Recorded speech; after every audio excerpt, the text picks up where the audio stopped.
Olá pessoal, meu nome é Jefferson Silva do programa Agito Geral. Hoje nós estamos aqui para fazer algumas perguntas para o Plínio de Arruda Sampaio. E para começar nossas perguntas, eu vou chamar o nosso jovem Marcelo Freitas para abrir o nosso... Senhor Plínio, eu gostaria de perguntar ao senhor, como é que o senhor sobreviveria, né, com um salário de R$545, que é o salário mínimo do Brasil hoje, que a nossa presidenta Dilma nos oferece a nós brasileiros. E a segunda pergunta é que se o senhor se candidataria a presidente da República se o salário fosse mínimo de R$545. A história é por quem faz a história. E agora aqui com vocês, a nossa grande jovem Mariana Lopes. Boa tarde, meu nome é Mariana Lopes e eu gostaria de fazer a seguinte pergunta. Eu vou fazer uma comparação meia boba, mas é uma comparação legal, porque eu como jovem, tipo, o salário mínimo agora foi para 545. Para mim é o suficiente, eu sozinha. Agora, para uma família, uma mãe com 3 filhos pequenos, usam fraldas e se amamentam, ela tem que sair para trabalhar, deixar os filhos dela com gente estranha, gente que ela nunca viu na vida dela, e ela tem aquela confiança. Praticamente ela trabalha só para sustentar eles. Porque os gastos com ela própria ela não tem. A mãe deixa de se cuidar, deixa de comer para alimentar os filhos. E ela, sei lá, o que eu falo? Não sei, corta. Aqui, né?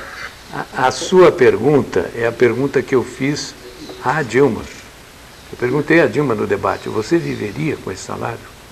Né? E ela embatucou, não teve como, é óbvio, não é possível. Né? Evidentemente que eu não me candidataria, não seria possível, eu não poderia manter a minha família com esse salário. De modo que isso só para dar uma ideia da defasagem do salário em relação à necessidade do povo. Tá bom? Olá, senhor Plínio. Eu sou a Rosilene Saavedra, faço o curso de assistente administrativo. Bom, uma das perguntas que eu tenho comigo é sobre o Centro de Apoio ao Trabalho. Eles fornecem sim vagas de emprego, mas muitas das vezes faltam pessoas qualificadas para essas vagas. O que o senhor acha e planejamento sobre plano de qualificação para esses jovens da nossa sociedade, principalmente ministrar cursos na periferia? É isso. O problema todo é digamos, a precariedade do nosso sistema de ensino. A rigor, nós não devíamos nem ter muito curso profissionalizante, não. A rigor, a formação profissional devia vir da escola, normal. A pessoa na escola se habilita tanto para as atividades propriamente intelectuais e como para as atividades práticas, as atividades teóricas, a reflexão. É desejado, é planejado pela burguesia.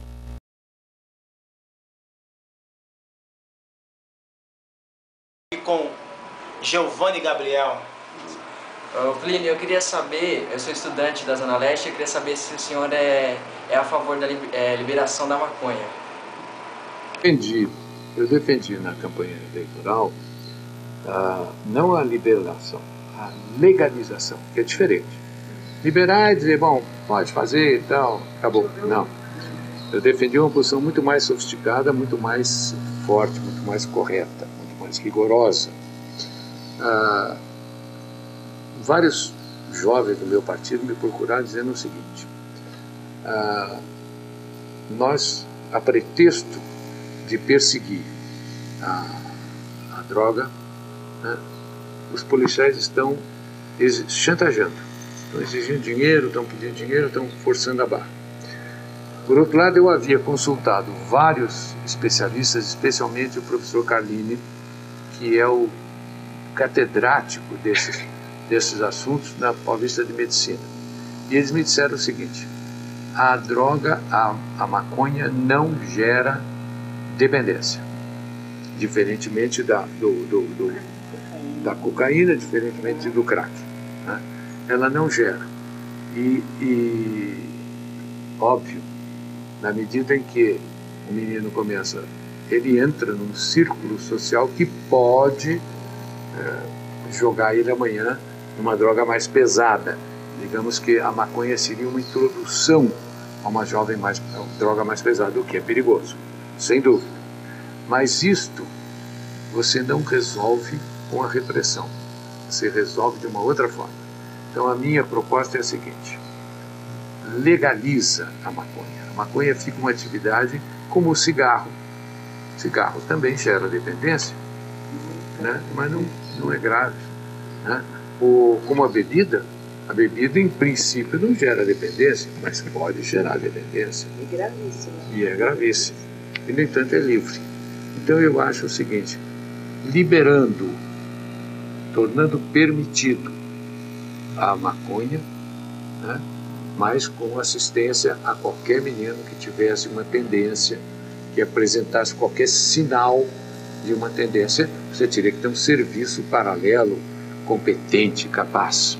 E aí você poderia ter, sim, produção de maconha legalizada, comércio de maconha legalizado. Isso quer dizer o seguinte: passa a ficar sobre a fiscalização do Estado. E o Estado pode estabelecer: não pode servir para menor de 18 anos, não pode ter isso, uma venda dessa perto de escola, pode ter, tem que avisar, registrar e cadastrar todos os meninos que apareçam fumando, e tem que avisar o poder público. Em suma, tomar muito cuidado com isso. E com isso, você poderia concentrar a repressão, aí sim, total e absoluta, nas drogas químicas e nas drogas no crack, porque é aí que tem o grande interesse, né, na venda desses produtos internacional.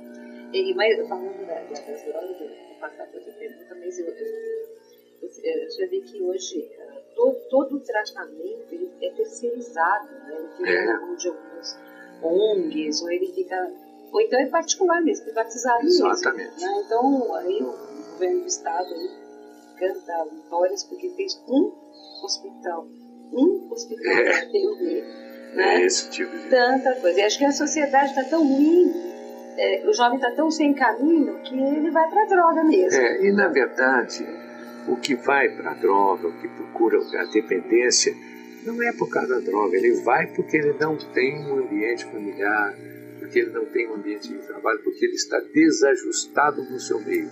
Isso é uma fuga, Ele não tem do jeito que ele tem de fugir. Então é por aí que tem que cuidar, e não pelo outro lado. Vamos lá ver mais um. Agora os deputados. Eles ganham quanto? Não sei. 10 mil. 10 mil só pra ficar lá, um salário mínimo. A gente ganha 545. Agora eu falo, você ficaria lá sentado pra fazer o que você faz por 545 pra ganhar num mês? Você não ficaria. Por que eu deveria ficar? Por que a gente trabalha um mês, acorda cedo, vai trabalhar, pega ônibus lotado, metrô lotado, a gente paga passagem ainda pra ficar em pé, gente encostando na gente que eu nunca vi na minha vida, e ganho 545 no mês, fora os cortes que tem. E eles ganham 10 mil só pra ficar lá. Esquentam a cabeça, pagam o assessor, pagam não sei quem. Praticamente eles não fazem nada, só vão representar, eles já têm tudo pra falar, eles já foi tudo pensado. Eles pagam gente pra pensar e eles só falam. Carro. Tem na sua fala um acerto e um equívoco. O acerto é que a desproporção entre o salário do deputado e o salário mínimo é brutal. Isso está certo. Isso não tem cabimento. Não há diferença tão grande, não pode haver essa diferença tão grande entre as pessoas. O equívoco é o seguinte: não é verdade que o deputado não faça nada. O deputado é importantíssimo. O deputado faz muito. Ele pode não fazer um pé de meia, não pode fazer uma cadeira, um objeto, mas ele faz a lei, ele faz a regra que controla o sistema de fazer a cadeira, o sistema de fazer o objeto. De modo que o seu trabalho é importantíssimo para a sociedade. Um dos problemas graves do país é que as pessoas não sabem o trabalho, a importância do trabalho do deputado. E por isso mesmo, votam de qualquer jeito. E votando de qualquer jeito, colocam lá pessoas incapazes ou incompetentes, ou então pessoas desonestas. De modo que este é o drama que nós precisamos corrigir. Elas não sabem, na verdade, a atribuição mesmo, o papel de cada político que representa esse país. Não tem noção. Não tem noção. Isso. Prefeito até não tem noção. Não tem. Passa tudo pela educação. Claro, nos Estados Unidos. Eu vivi lá exilado um tempo. Então meus meninos foram à escola primária lá, 7, 8 anos. Toda a sala de aula tem uma bandeira dos Estados Unidos, toda. E o menino, para entrar, antes da aula, todos ficam de pé, põem a mão no peito e juram fidelidade à bandeira americana. E todos eles têm um jornalzinho com a história dos Estados Unidos, enfim, tudo o que está acontecendo no país.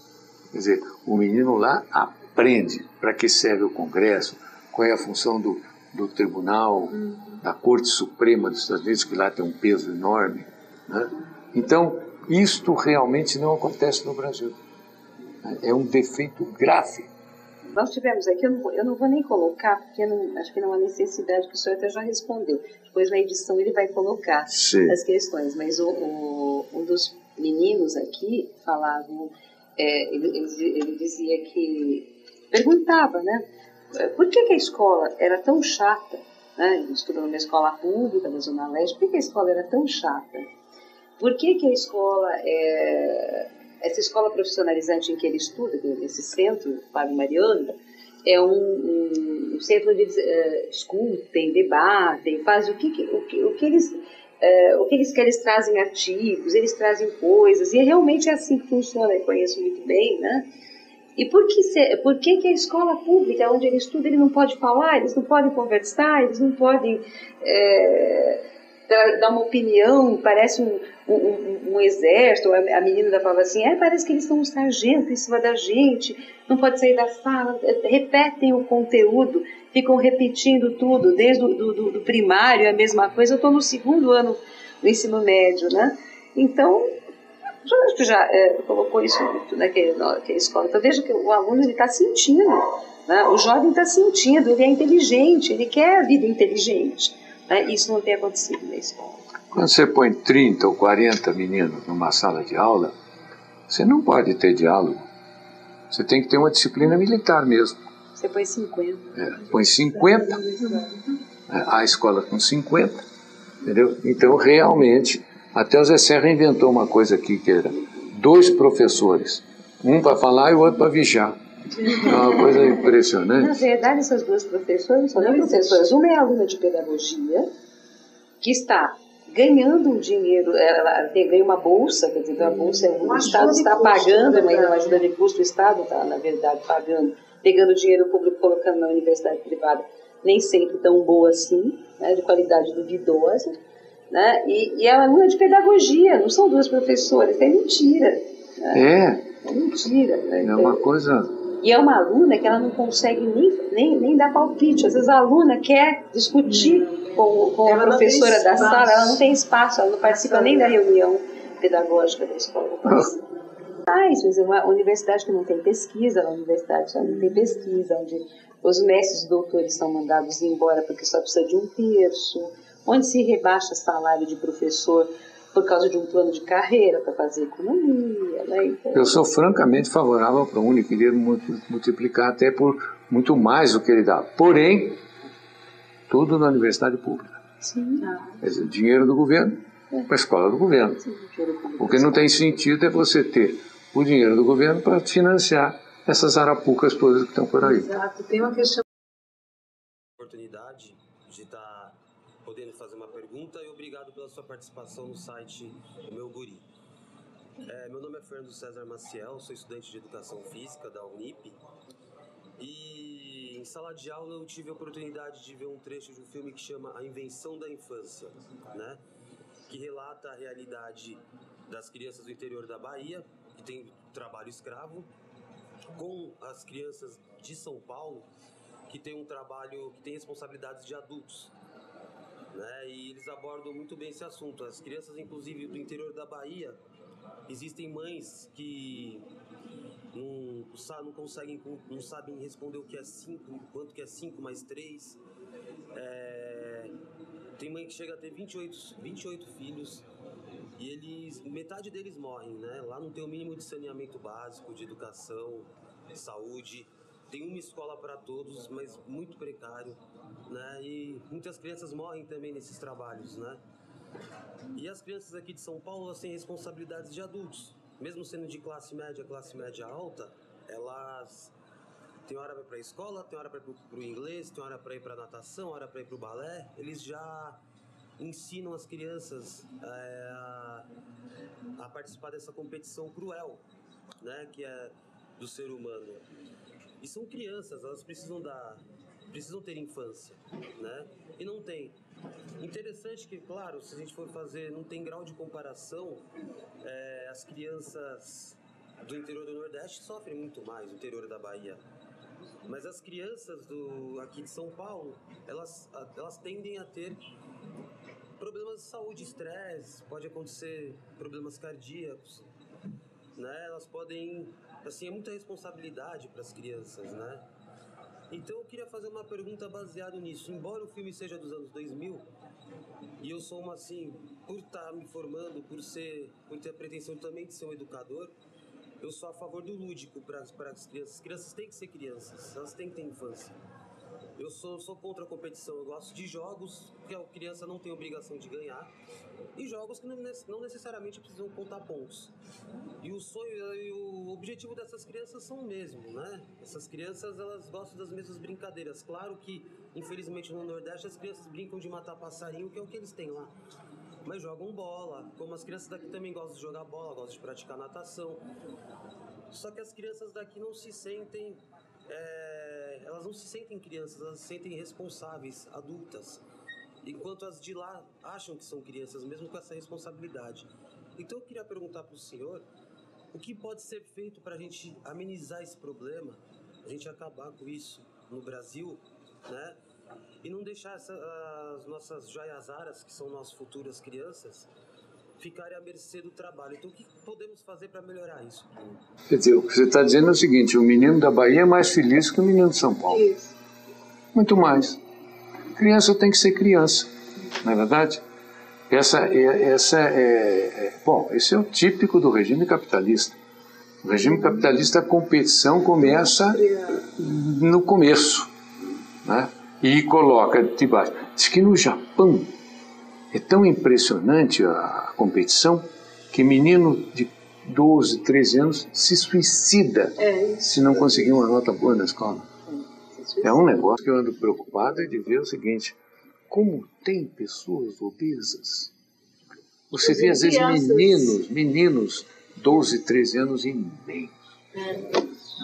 Isso é morte certa, né? É morte certa, porque aquele peso no coração, com 20, 30 anos, vai embora. Não corre mais, não brinca, não tem impressionante. Criança, não tem espaço para Vamos outra vez a questão da escola. Se você tem apenas um pequeno aumento de poder aquisitivo, mas você não tem a menor noção do que fazer com as coisas, com os objetos de consumo, você precisa da escola, inclusive, para isso. Olha, eu tenho uma boa comparação, porque os meus meninos estudaram na escola americana. A escola americana, por exemplo, ela ensina não apenas matemática, inglês, ela ensina coisas práticas, extraordinárias. Tem aula de marcenaria, o meu menino lá fez um verdadeiro móvel que aprendeu na escola. O colégio vocacional fazia isso. O colégio vocacional era assim, as experiências que terminou na ditadura. Né? Bom, a última questão para a gente encerrar, todo mundo poder descansar, isso para mim é uma angústia, né? Até porque eu sou uma pesquisadora da área da violência, né?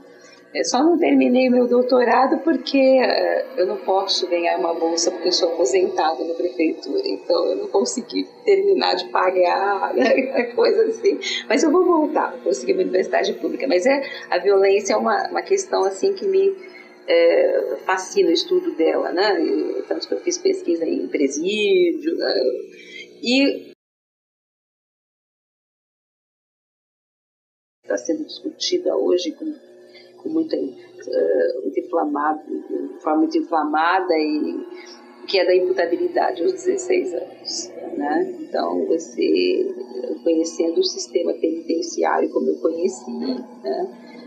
Em pesquisas, não fui presa não, mas conheci lá, fiquei um ano lá fazendo pesquisa, e a FEBEM, né, que é a Fundação Casa agora, me preocupa profundamente colocar um adolescente de 16 anos, né, dentro de uma penitenciária que não está recuperando. Isso é um crime, né? Então, como é que anda essa discussão? Né? Como é que as coisas estão acontecendo? Olha, eu sou absolutamente contra isso. Fiz um debate forte com esse ex-governador daqui. E deixei o coitado sem graça. Eu comecei dizendo o seguinte: olha, o Fleury quer botar vocês todos na cadeia, era só garota. Mas evidentemente que é um absurdo você, né, como é que vocês, de cara, o menino está começando a vida, já toma uma exclusão da sociedade absoluta, total. Isso não tem cabimento. O grande argumento é: mas se ele vota, entendeu? Como é que ele não entende o crime? A resposta é a seguinte: ele tem discernimento para votar. Como tem discernimento para entender que é criminoso.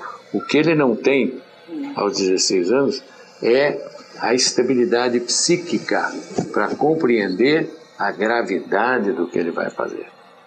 Entendeu? Há uma diferença.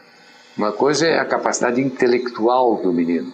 Aos 16 anos ela está pronta e, portanto, ela pode distinguir entre o candidato que serve o interesse dele e outro que não serve. Portanto, ele tem o direito de votar. Acho que não é impunidade, que é o fato de que ele será tratado, que a pena dele será diferente. Em vez de ser um castigo, uma exclusão num presídio, será um atendimento num sistema correcional. E justamente é isso que também está terceirizado, né, no perfil. Por exemplo, você pega os grupos, as equipes que trabalham com liberdade assistida, são todas ONGs, que você não garante a qualidade do serviço prestado. É dinheiro que vai para o privado, porque a minha compreensão de organização não governamental é que é privado. Claro. Não tem esse meio termo, ou é público ou é privado. Não é público, né? É privado. Então, e aí ele vai e você não tem, quer dizer, o subsídio que recebe essa ONG não é tão grande assim, né? E o controle que se exerce sobre essa ONG, que vai cuidar desse menino que está ali, também não existe. Então você fica, quer dizer, depois fala que é ele, que a culpa é dele, né? É uma questão de prioridades, não é verdade? Quer dizer, onde precisa gastar dinheiro pesado, o Estado não põe dinheiro. Onde não precisa, ele joga o dinheiro. Essa que é a razão real. É o capitalismo. Esse mundo tem chiclete. Vamos lá, pessoal. A história por quem faz a história. Agora com vocês o nosso colega Guilherme de Almeida. Senhor Plínio de Arruda, essa pergunta não é minha, é do John Lê, que é o meu colega de planificação. O que você acha da passagem do metrô e ônibus? E agora a minha, porque se você estaria no lugar da Dilma, o que você faria pelo Brasil? Jefferson Silva, agito geral nas ruas de São Paulo, fazendo história com quem faz a história, com vocês, meu amigo Michael Silva. Olá, meu nome é Micael Silva, tenho 15 anos, sou do segundo ano. Eu queria saber por que eu faço um curso finalizante, queria saber por que não tem a mesma liberdade na escola. Na escola nós sempre tem que a ideia do professor, que ele traz de casa, não que nós quer falar. Aí, eu queria saber... Ele quer saber, a gente está fazendo um curso profissionalizante. E aqui a gente tem a liberdade de expressão, a gente pode trazer curiosidades que a gente quer, a gente aprende sobre a atualidade, a gente sabe o que acontece no mundo lá fora. E dentro da escola é sempre aquelas matérias chatas. Aqui são 5 eixos. E desses eixos a gente aprende uma coisa diferente a cada dia. A gente se empolga, a gente tem a vontade de aprender, a gente tem a sede. Lá na escola é coisa monótona, chata, aquela coisa de eu mando e você escuta. eu sou superior a você e você é abaixo de mim. É como se fosse sargento e a gente estivesse lá pra ouvir o que ele falou, tá bom, sim senhor, ok. A gente não tem opinião, a gente não tem liberdade. Porque... Saber ou Saavedra? Aí, Pedro, lá vai mais uma pergunta pra você. Agora com vocês, telespectadores, mais uma pergunta da nossa colega Gislene Saavedra. Olá, Plínio. Eu queria saber sobre o transporte público, que a passagem aumentou. E eu queria saber o seu conceito sobre a passagem, sobre o transporte público, que ainda continua do mesmo jeito, precário, com a superlotação nos ônibus. Para encerrar, eu gostaria que o senhor deixasse uma mensagem, principalmente para essa juventude da escola pública, essa turminha que está aí nos centros de formação, que estão pensando que isso é a melhor coisa do mundo. Então, deixa uma mensagenzinha para eles, os jovens, os adolescentes, né? Olha, a coisa mais gratificante da campanha que eu fiz foi a compreensão da juventude. A juventude entendeu o que eu quis dizer, mais do que qualquer outra categoria de idade. Na verdade, foram os velhos e os jovens. O grupo intermediário não entendeu muito, não gostou muito do que eu falei. Os velhos e os moços. Pois bem, o que eu disse para os moços? Eu disse, olha, não aceitem, não se conformem, reclamem, reivindiquem, criem caso, pressionem, façam, quer dizer, não aceitem uma vida de cativos, de escravos. Tem riscos, tem riscos. Na vida não há nada de valor sem risco. Você não consegue nada na vida. Essa é a mensagem que eu digo ao jovem. Você não conseguirá nada na sua vida se você não quiser correr riscos. Então, o fundamental para vocês conseguirem uma educação correta, coerente, capaz de formar vocês, capaz de dar um mínimo de condição de vida boa, você tem que reclamar, vai para a rua, faz greve, cria a dificuldade. Essa é a mensagem.